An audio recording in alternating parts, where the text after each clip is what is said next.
திருநெல்வேலி மாவட்டம் களக்காடு ஊராட்சி ஒன்றியம் செங்காலக்குறிச்சி ஊராட்சி மாவடிப்புதூர் ஊர் பொதுமக்கள் இன்று நெல்லை மாவட்ட ஆட்சியரிடம் கோரிக்கை மனு அளித்தனர்.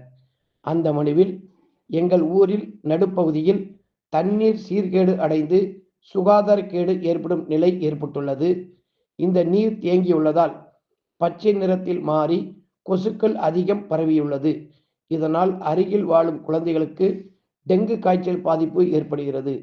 இந்த கழிவுநீர் வெளியேறாமல் தடை ஏற்படுத்தும் வகையில் ஊரில் கீழ்ப்பகுதியில் இருந்து ஃபேவர் பிளாக் கல் பதிக்கப்பட்டுள்ளது.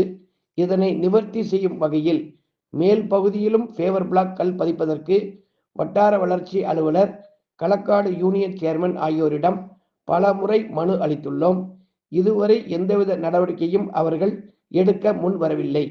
எனவே இந்த பகுதியில் கழிவுநீர் தேங்காத வகையில் ஃபேவர் பிளாக் கல் அமைத்து தரும்படியும், ஆழ்துளை கிணற்றில் உள்ள மின் மோட்டாரை சரி செய்து தருவதாக கூறி அந்த மின் மோட்டாரை கழட்டி சென்றதை மீண்டும் மாட்டி குடிநீர் தட்டுப்பாடு இல்லாத வகையில் நடவடிக்கை எடுக்க வேண்டும் என அந்த மனுவில் தெரிவிக்கப்பட்டிருந்தது. நான் களக்காடு பகுதி மாவடியிலிருந்து வரோம். செங்காலத்தி பஞ்சாயத்து மாவடிப்புதூர் செங்காலத்தி பஞ்சாயத்துக்கு உட்பட்ட பொதுமக்கள் நாங்கள். எங்கள் ஊரில் ரோடு, அதாவது பேர் பிளாக் கல் கிழக்க வைத்திருக்காங்க. அது மேடு உள்ள பகுதியில் கல் போடலை. அதில் கல் அந்த ரோட்டுக்கு மேல் பக்கம் பகுதி பூரா கல்ல மாதிரி அதில் தண்ணி பெருகி ஒரு 3 வருஷமா அந்த தண்ணி சாக்கடையாகவே கிடக்கு. யாரும் அதை நீக்கவும் செய்யலை, ஒன்றும் செய்யலை. பலமுறை பஞ்சாயத்து கலெக்டர்னு சொல்லியாச்சு. யூனியன் ஆஃபீஸில் ஒரு 3 திருப்பி போய் சொல்லி அவங்களும் எந்த வித நடவடிக்கையும் எடுக்கலை. இப்போ 4வது திருப்பம் இப்போ வெள்ளிக்கிழமை போய் நாங்கள் பெட்டிஷன் கொடுத்த மனு கொடுத்துட்டு இருக்கும்போது அவங்க பஞ்சாயத்து தலைவர் சவுந்தரராஜன் அவங்களோட மகன் மகாலிங்க என்பவருக்கு தகவல் கொடுத்தாங்க. நான் அப்படிலாம் ஒன்றும் நாங்கள் பண்ணது இஷ்டத்தில் பண்ண முடியாதுன்னு சொல்லி ரொம்ப அடாவடித்தனமாக பேசினாப்புல. அதனால நாங்கள் வெளியே வந்து நாங்கள் அப்போ கலெக்டர்கிட்ட போய் பேசிட்டோம். 4 திருப்பம் யூனியன் ஆஃபீஸ் போயாச்சு. இது 5வது முறையாட்டு கலெக்டர் ஆஃபீஸ் வந்திருக்கோம். மண்டே பெட்டிஷன் கொடுக்க வந்திருக்கோம்.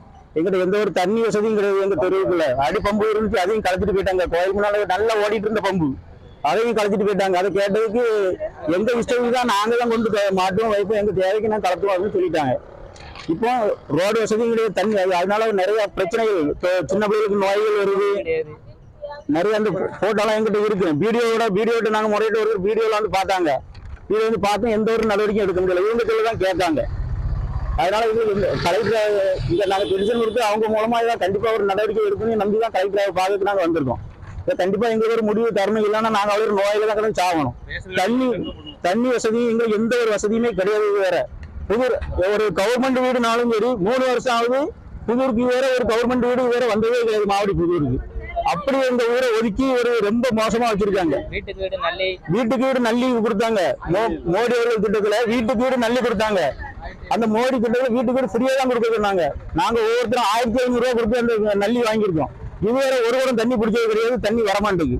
கேட்டா அதுக்கு நாங்க அவங்க அடாவடித்தனம் தான் பண்ணுறாங்க. எங்கிட்ட கேட்டா உங்களுக்கு விடவே மாட்டோம், எங்களுக்கு எந்த செய்தி தான் விடுவோம் அப்படின்னு சொல்லி அவங்க ஒவ்வொரு தோட்டத்துக்கு அவங்களுக்கு வேண்டிய இடத்துக்கு தான் அதிகமா சலுகை பண்றாங்க. இதை கலெக்டர் கொடுத்து இன்னைக்கு வந்திருக்கோம். இது ஒரு நல்ல முடிவா எங்களுக்கு இருக்கணும். நிறைய தண்ணி இல்லாம ரொம்ப பாதிக்கப்படுறோம். வேற ஊருக்கு தான் கோயம்புத்தூர் பக்கத்துல குளத்துக்குடி ஒரு ஊர் இருக்கு. அங்கதான் போய் நாங்க போய் அத்தனி நாங்க மட்டும் இல்ல, நெருங்கி வேலை வேற நிறைய ஊர் பூராமே அந்த குளத்துக்குடி ஊர்ல தான் போய் போயிட்டு வரோம். இதனால எங்களுக்கு ரொம்ப கொஞ்சம் குழந்தை ஆட்கள் எல்லாம் போய் போறதுக்கு ரொம்ப கஷ்டப்படுறாங்க. வயசான ஆட்களுக்கு போக முடியாது. அவரும் பைக்கில் சைக்கிள் போனாதான் போற முடியும். பெண்கள் போய் போற முடியாது. சின்ன பிள்ளைகள் போனா குளத்தை கீழே போட்டு உடச்சிருக்காங்க. அப்படி ஏகப்பட்ட பிரச்சனைகள் இருக்கு. இதை கண்டிப்பா நீக்கி தரணும். கலெக்டர் கண்டிப்பா எங்களுக்கு ஒரு நல்ல ஒரு தீர்வை எங்களுக்கு முடிச்சு தரணும். இது எங்க வேண்டுகோள்.